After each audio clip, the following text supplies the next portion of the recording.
Hello and welcome. You seemed to enjoy it when I was here last time out, so I'm back again for round 16 predictions.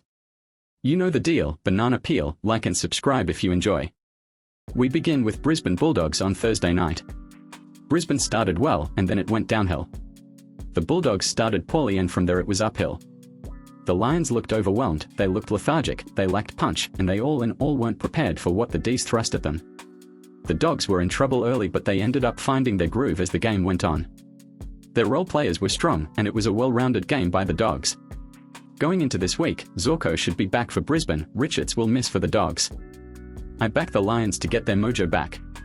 Prime time at the Gabba, they are built for this, I expect a response, and Faygo won't let them off easily from last week's atrocity. The Dogs were grouse last week, but you can't trust them to pull out a good result against anyone, let alone against a top 4 side. Brisbane will get up. Next is Carlton St Kilda. The Saints have hit a wall and dropped to 10th on the ladder after they stunk it up against Sydney. There's a solid group of players, but their playing style isn't compelling and it's not threatening oppositions to need to adjust. The Blues on the other hand are a handful. Systematically they are sound, and that was proven against the Dockers last week. The more injuries you throw at this side, the better they become. Fighting adversity rules, and I believe they'll see another win on Friday night. Carlton win. Next up is Essendon Sydney. Essendon can be forgiven for losing against a West Coast side that has naturally improved given the personnel that's returned, though at the same time it's inexcusable. One of the games you circle on the list as a possible win.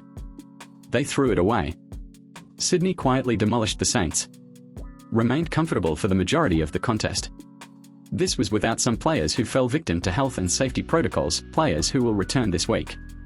Whilst this is at the G and the Bombers have delivered some of their best efforts on this ground this year, they are equally prone to being abysmal in this respect.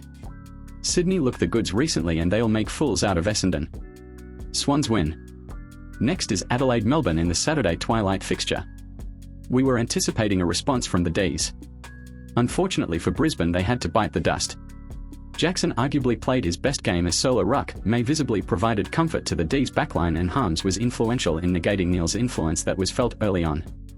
The Crows comfortably beat North Melbourne. Tex kicked a bag and couldn't be stopped. Laird continues to have a stellar season, was an absolute workhorse. This fixture has produced some great games over the years, but the D's have been consistent performers and the Crows often have faults in their game, which I think the D's will expose. Melbourne to get up. Next game is Geelong North Melbourne. Geelong with an amazing performance. Looked in control. Lost control. Regained control. But only just. Jack Henry the hero. Stengel's been addressing a need the Cats have been seeking for years. The midfield keep on keeping on. Though, their anchor Tom Stewart won't be touching AFL grass for a while. That could be a problem. Luckily they've only got North. Not many players in this team are moving the needle. This is an absolute no-brainer for me.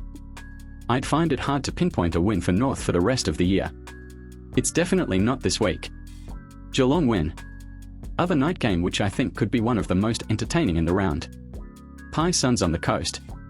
The Pies peppered the goals, doubled the amount of Giants shots on goal, and only won by 2 goals. Accuracy appalling. Tough gritty win though. They've won I believe 5 on the trot and are one of the informed sides in the comp. The Suns competed incredibly against the power in hostile territory. Witts was dominant, mind you there wasn't any competition. Rankin was dangerous around the goals and there was some major drive out of the midfield. Since that midfield has picked up their performance, it's really reflected on the rest of the team. I have to credit the Pies for their win streak. It seems like they've needed a different approach every time, but their flexibility for specific situations has proven strong, given their ability to acquire 4 points each week. Call me crazy, but despite this, I'm backing the Suns. Why may you ask? Their home form is amazing, they've knocked off some good sides at this venue and competed against others. Collingwood are due a loss and the Suns have been competitive even in their losses. I've been heavily endorsing of the Suns this season, and I think they'll stun the Pies and prevent their 6th win on the trot. Sunday fixtures commence with Richmond West Coast. Prestia will be out after he saw stars last week.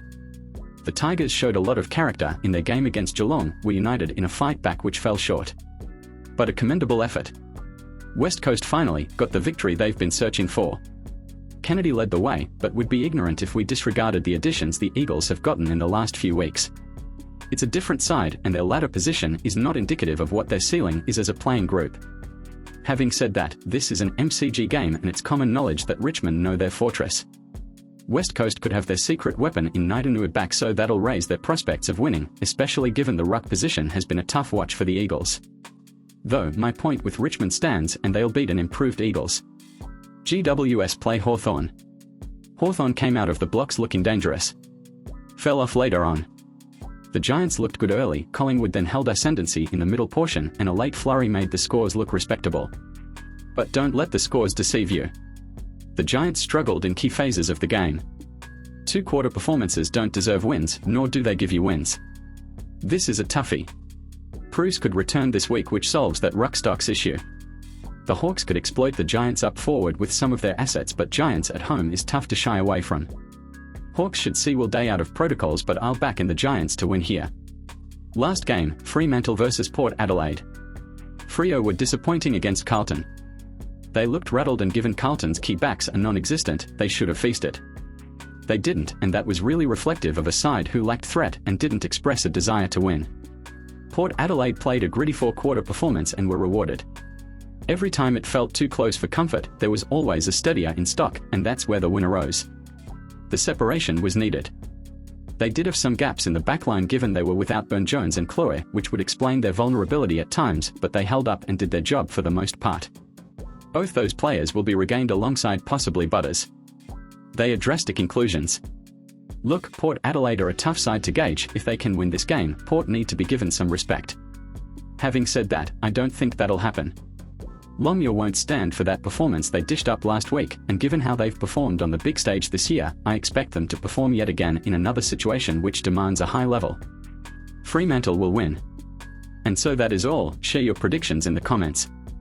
Thanks for tuning in, see you next time. Peace out.